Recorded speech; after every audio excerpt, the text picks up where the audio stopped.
So my name's Nathan Bird, and I have lived in Canby my whole life.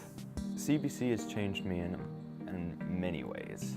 Before I started, I was a young man who just finished high school, had no real aim for the future, no real purpose in what I wanted to do.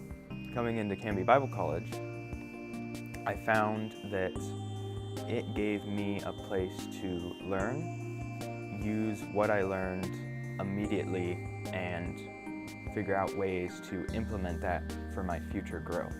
Now, coming out of it, my world is so much bigger, and I have so many more options and so many more ways to take a hold of those opportunities.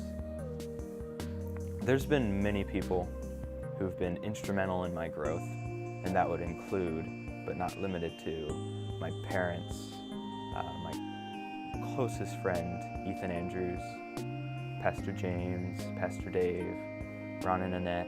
If you're in a place where you don't know what you want to do next, if you're in a place where you just want to learn more about God, CBC can still apply and help you. It can give you that time you need to think and process through what you want to do. It is a fountain of knowledge for those people who just want more, and it will always help to have a good foundation to spring into your lifelong plan.